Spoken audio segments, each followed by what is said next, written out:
I'm Aletta Margolis, and I'm the founder and president of Center for Inspired Teaching, an education nonprofit based in Washington, D.C. At Inspired Teaching, we believe every child and every teacher should love going to school. Since our founding in 1995, we've taught thousands of teachers and school leaders to build their practice in engagement-based education.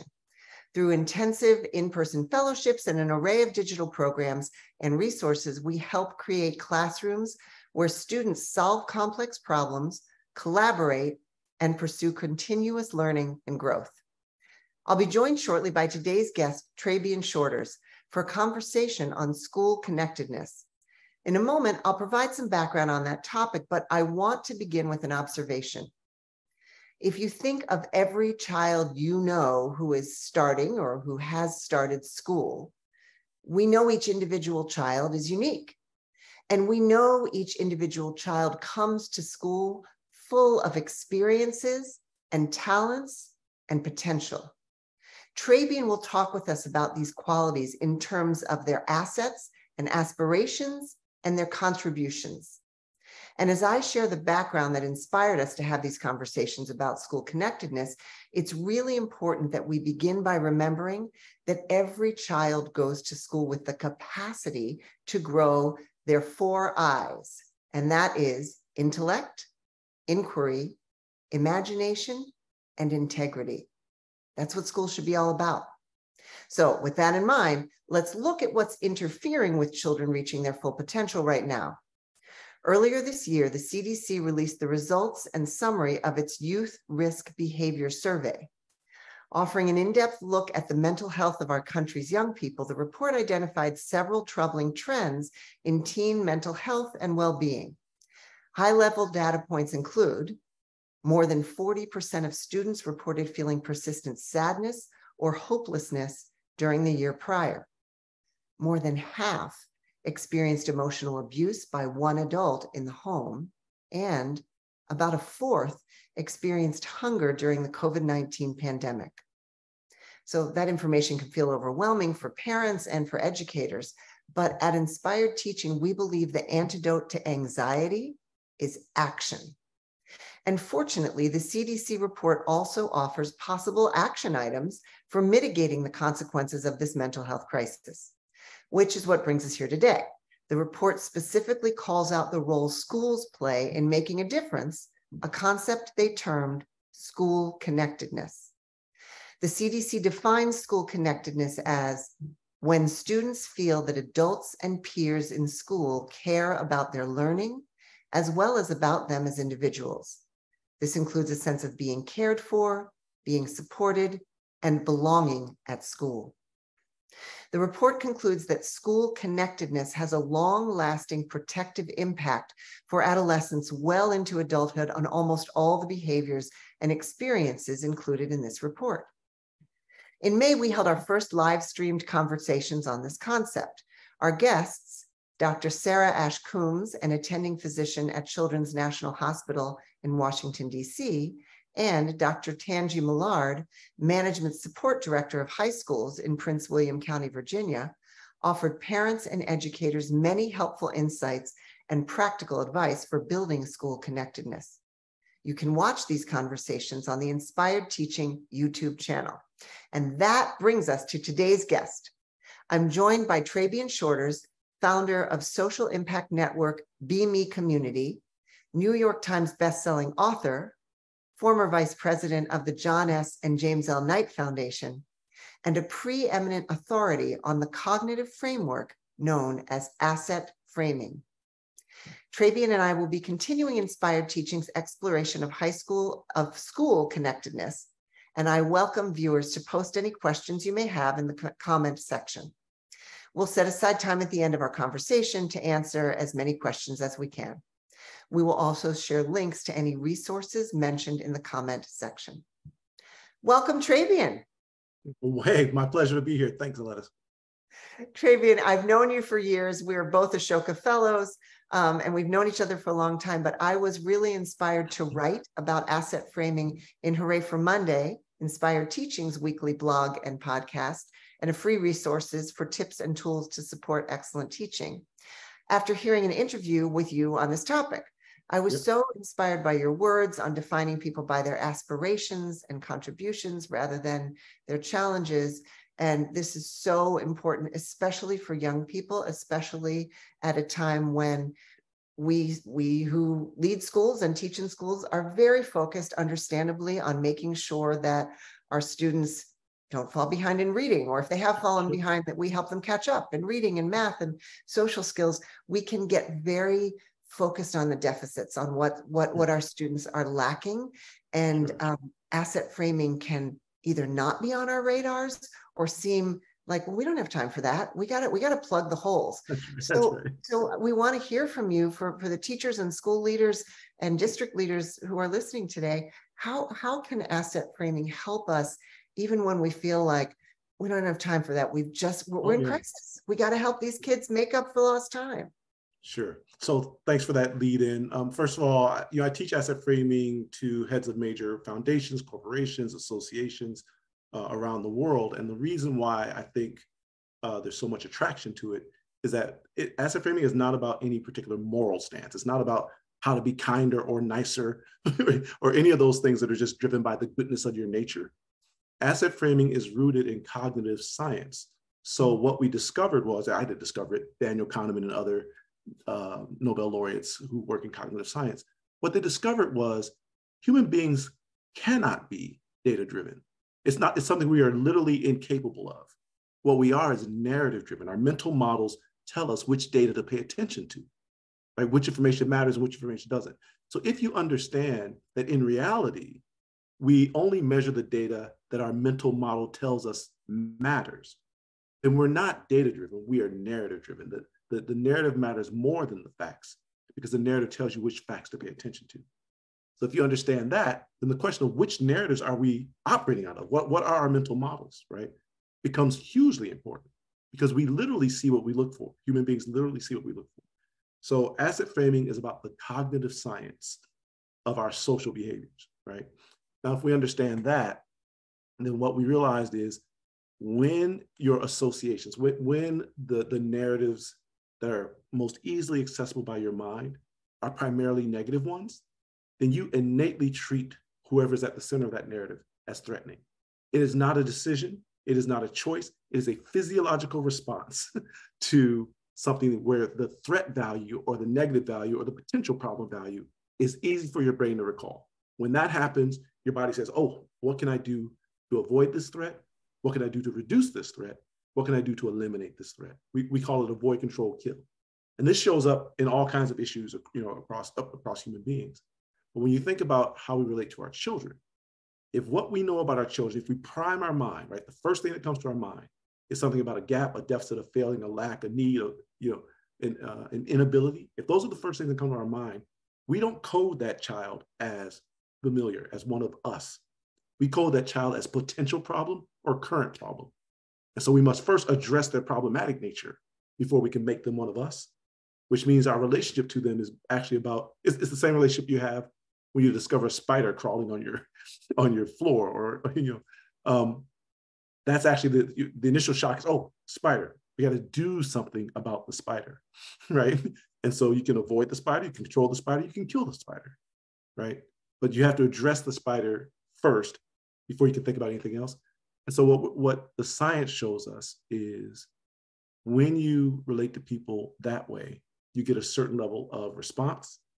When you relate to them first by their aspiration, their contribution, these things that remind you innately that they are a human being, that they are one of the us, they're familiar, then you see different opportunities, you see different options, right? And so I think the reason so many social impact firms and major foundations and these international associations, the reason why they're trying to figure out how to center asset framing in their work is not out of any sense of like moral justice. It's more because they recognize it helps them make better decisions. Like our clients raise more money than folks who don't know how to asset frame. The folks who are working in social impact work, they change bigger laws. One of our members changed the Florida Constitution using a campaign that is asset framed, right? They identify different policy platforms and initiatives that can be enacted that actually build more than fix. And so it's a more effective way of engaging, raising money, having social impact, persuading the public, but we haven't been taught how to do it. No, so I want to think about this. I can imagine some of our listeners, particularly classroom teachers, are thinking, so you're not saying I ignore the fact that perhaps a child is 2 years behind grade level in reading. I do acknowledge that, right, but that's not my starting point. Is that what that that's how do I navigate that as a teacher? I still have to address the reading deficit. That's right. In fact, but I'm not doing that solely. Yeah, so let's do this quickly. So asset framing says, again, we're mental model driven. So if all you know about, or what you primarily know about a person is negative, then your primary response to them is negative. It has nothing to do with choice. It happens faster. Doesn't mean I'm a bad person. It's just the way the brain works. Like literally. In fact, what I teach in the course is, your brain and your central nervous system, they connect right here, right at the brainstem. Okay. So it's one system. It's not two separate systems. The way our brain works is the same way our central nervous system. Like this is all, your central nervous is always on, it's always firing, it's always connecting, right? It's always picking up sensation. And there's a part of your brain that is always synthesizing those sensations into perspectives. That's always going on. It's faster than thought. The reason that we say we have a gut reaction is because our brain and our bodies are connected, right? And so the point being, when you encounter something that scares you, you don't have to think about it scaring you. It happens like that, instantly, right? And the degree of threat, determines whether it shows up on your face or not. But the point is, if we're priming people with essentially fear triggers, then we're going to have essentially fear reactions to them. That's just, it has nothing to do, you don't get a chance to think your way out of that one. That's autonomic. Okay. So anyway, I lost track of your question, but the point I'm trying to land is what we try to help people understand is giving your brain fuller narratives gives it a chance to respond better. And when you start with affirming narratives, then your brain is primed to see them as valuable. Whereas when you start with deficit narratives, your brain is primed to see them as a problem. So it sounds like if I'm the teacher of fourth grade students, when I begin the year, I'm going to see those young people's reading scores and math scores. Yes. And that's okay.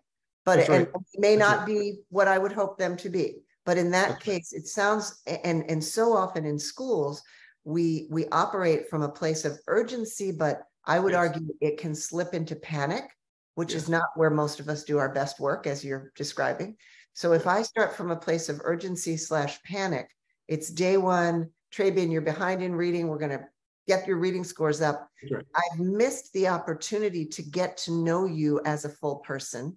I've missed the opportunity to teach my brain to see you as, frankly, an asset rather than a deficit. And I'm not going to be as effective at teaching you how to read or do math or anything else if I haven't done that asset framing first. That's right. And where I would connect the dots on what you're saying is even more importantly than seeing the child as an asset, what you want to trigger for the brain body is that the child is one of us, right? A familiar, it's part of the, he or she is part of the tribe. They are part of the tribe. So if you can trigger for your mind that they are one of us, then you will treat them as one of us instead of as a potential problem, right? And what you'll notice, Mary Wright Edelman used to point out that in the various organizations connected to the Children's Defense Fund, she could always tell the orientation of the group by whether their written materials talked about the children's needs and whether it talked about our children's needs, right? And so the point being, what you really want to do in terms of wiring your body to have the right set of responses is to define them by their aspirations and contributions, because that's what helps you to see them as one of us. Right. I love that. And when we work with teachers at Inspired Teaching, we talk about thinking about our students as partners in learning rather than adversaries. And while that sounds ridiculous, in fact, it often happens in school, especially around social emotional learning and discipline. I make the rules and I know you're going to try to break them. You're going to try to get past me and I'm going to try to stop you. And one of the things that we say to teachers is, if it's you against 30 teenagers, you will not win, first of all, just on a practical level, or 30, 35-year-olds or anybody. And second of all, why would we want to go to school in a place where we feel we're spending the day with our adversaries? Yeah. We want to be partners, and we all want the same thing. We all want our children to learn, and we want them to thrive. So seeing our children as us, not them, I think is so valuable and so important. And that's a beautiful way to start. jump in. Yeah, I know our time is short, that's why I'm rushing a little bit. But let me share something else I think is hugely important, which is you had mentioned earlier, we don't want to ignore low reading scores. We don't want to ignore the challenges that the students face. We don't want to ignore all the difficulties that might go into teaching them. But the big thing is not to ignore those characteristics, but not to define people by those characteristics. Yes, they can have all these challenges, but is that what defines who they are? Is that what motivates them? Is that what gets them up in the morning? Is that what they care about? Because if it's not, then you're relating to them by something that actually is hurtful, fearful, challenging, etc. What you're really trying to do is get them to realize their aspirations. If you know what their aspirations are, it's just like you pointed out, if you know what they're curious about, if you know what they want to know about, if you know those things, you can help them get those things that they really value. But if you don't bother to assess those things, if all you know are the negatives, then you can't engage them at who they really are, right? And so a simple data point around that, because we work with a lot of different shops, and we point out, remember how I said your narrative tells you which facts to pay attention to? Yeah. I've worked with a lot of educators, and I'll ask them, have you heard the narrative that in some of our cities, the Black and Latino students are dropping out at alarming rates? So the dropout factories narrative. Have you heard, of course, everybody's heard that. If you heard the poverty numbers, of course, everybody's heard that. And then I just go to the other side of the equation. Okay, for those of you who are familiar with the dropout rates, how familiar are you with the data on how many Black and Hispanic kids are in college, right, have their degrees? Like, is that data readily available to your mind, right? Those of you familiar with the dropout rate or the poverty rates, how many, Black and Latino millionaires are there, right? Like, is that data available? Like, is your brain getting a whole picture of who's in front of you? Are you super dosed in what's wrong with them, but you can't really speak to what's right with them, right? If your brain doesn't know that, it can't be triggered by that, right? And similarly, you get up in front of a classroom or you're leading a team of educators. No one ever introduces you on day one by saying, next up is Arletta. She used to wet the bed as a child. Her mother was on welfare, and she, had a learning disability. Arletta, take over the. Nobody does that. That would take all your agency from day one, right? Even though, I should have given myself as an example. I actually projected my characteristics to make the example. So my mother was on welfare. I wet the bed as a child, right? But my point is, we don't do that for a reason. We don't stand before the room and try to engage you based on what's wrong for a reason. Right? If you want people to value your thoughts and your input and your ideas, you actually start with why they should. And then, you can mention all that other stuff secondarily, but that's the brain science of it. Like, that's how you engage people. And what you said that was so beautiful is if you want people to value your thoughts and your input and your ideas, and of course, for adults who've been named expert, like you, right? We value your ideas and thought and input, but imagine if we valued the thoughts and ideas and input of our young people, of our children. And at Inspired Teaching, one of our core elements that we believe should be present in every classroom is student as expert, right? The goal, the student is the expert in their life, in their lived experience, and they are the emerging expert in everything that they're learning. And that kind of flips the dynamic on its head. And we must, as adults, value the ideas and contributions of our young people if we place them in the role of emerging expert. So that's such a beautiful thing. So am I hearing you right? I'm hearing, I think, two things, really concrete takeaways for our teachers. One is ask our kids, what do you care about? What gets you out of bed? However we want to ask, formally or informally, what gets you out of bed in the morning? What's important to you? What do you aspire to? And what are you good at? What can you contribute?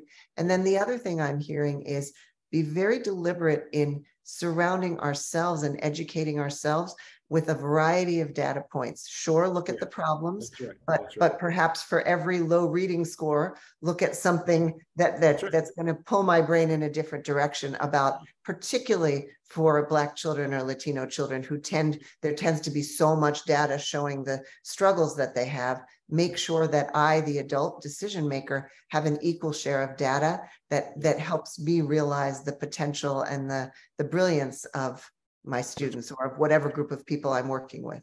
That's right. And I'd love to give your viewers a specific technique. Please. So because we're mental model driven, you're better served to construct your model before you encounter the trigger. So all the folks who teach habit change, they point out like you have to have a response to your habit trigger before you encounter the habit trigger. So it's the same thing, right? So because we're narrative driven, there's 4 questions that you can ask yourself that will help you construct a more holistic mental model about whoever it is. We're applying this to children, but this works in everything. Like I invite people to take the 100-day asset framing challenge. Just practice asset framing stuff and give your heart a lift. But so the 4 questions that are great for giving your brain this cognitive skill. Number 1, what do you love about whoever's at the center of the question? This can be people, this can be places, this can be the environment. Like I've done this in a lot of different ways, but literally identifying what is it that you deeply admire and love. And I know that sounds not scientific, but here's why you do that. You identify what you love because your intuition, the autonomic system is immediate. And so once you trigger feelings of affection, you're more prone to actually see the positive aspects than if you've never bothered to create that priming, right? So first prime yourself, like literally, what is your affect for whoever or whatever? And if you can identify something that you love, then you ask the next 3 questions. Then you ask, what are their aspirations? Like what gets them up in the morning? And again, having primed what you love, you will see more aspirations than if you hadn't done the first step. You'll see more positive things than if you hadn't done the first step, right? So 1, what do you really love, admire? 2, what are their aspirations? What are their contributions? And you want to find aspirations and contributions that are kind of tent poles, like things that really stick out, just because that'll help your brain recall them faster. Then 3rd question is, what is obstructing their aspirations? If they want to grow up and contribute meaningfully to society, what is obstructing that? That's the 3rd question. And then the 4th question is, what are you going to do to be an asset to them? What are you going to do to help them realize their aspirations? Like put yourself, rather than in the role of the hero and the guide, the sort of leader, put yourself in the role of maybe the resource, the asset. How are you going to be an asset to them and their aspiration? Once you figure those things out, it's a lot easier for your brain to pick on the right tools, the right methodologies, the right inspirations. But just those 4 steps make you better able to asset frame and guide and lead, no matter what the question is, because this is a cognitive tool at the end of the day. That is a beautiful tool. Thank you. And thank you for sharing it. And we'll share it with our listeners through many different means. Are there, and we'll share, of course, your website, the Be.Me community. Are there other resources we should share with our listeners so that they can take advantage of asset framing with their students and with their school communities? Yeah, the easy thing I think of is there are a few people who practice this that you can sort of look at their websites and how they go about it. Donors Choose, which is a great crowdfunding platform for classroom projects. They literally have an instructional guide for teachers who want to post their classroom projects in an asset framed way, right? So go check them out. Groups like the Winthrop Rockefeller Foundation, their whole foundation strategy is based on asset framing. So if you go and look at how they approach their work, and by the way, that's an organization that for, I don't know how many years they existed before doing this work, but for most of the foundation's life, they said their mission was to end poverty in Arkansas. Great mission, but a deficit-focused mission, right? If you look at them now, they talk about how to make an Arkansas where everyone can prosper. That's their mission now. And all the types of inputs that go along with that are more profound than what they were doing before, right? So it's just interesting, like how your scope rises and what is possible dramatically increases. But that's another example. And then, my site, TravianShores.com, is the training site. BeMeCommunity.org is the leadership community that practices asset framing. So I welcome you to go to those. And then for those of you who are, really want to challenge yourselves, go to assetframingpledge.org, which is it's a pledge site. Like, I pledge to do certain things. I pledge to reject fear and stigma. And then we can put you in a distribution list where you can get tools and information. Oh, wow. Thank you. That's wonderful. And if you didn't hear that, everybody, we will have that in written form for you as well. And we'll share those links with our listeners. Travian, that's fantastic. I think every teacher I've ever worked with, and I've had the pleasure of working with tens of thousands of teachers over the years, every teacher I've worked with wants the young people in their class to thrive. Yes. But so often as teachers, the role we are placed in is the role of information provider, or, hole plugger. We're just supposed to plug the holes and fix the problems the best we can and pass them along to the next year. And the tools you have offered, both the philosophical mindset and the concrete tools, are really going to help teachers shift their role so that they can be, I love the way you framed it, the asset. I can be the asset to help the young people in my care to overcome the obstacles to reach their aspirations and make their contributions. And that's such a vivid and joyful role. Not easy, but that's okay. Teaching is not easy. It's incredibly challenging, and as it should be. But it's a lovely role. I love that. I also love that you just asset frame the teachers in your structure that you just did. In case you're wondering, I won't spell it out. If you play it back, you will see that you define them by their aspiration to make sure children thrive. Pointed out what was blocking that aspiration. Right on. Good. Well, look, nobody goes into teaching because they don't like kids, right? Amen. There are plenty of easier jobs if you don't care for kids.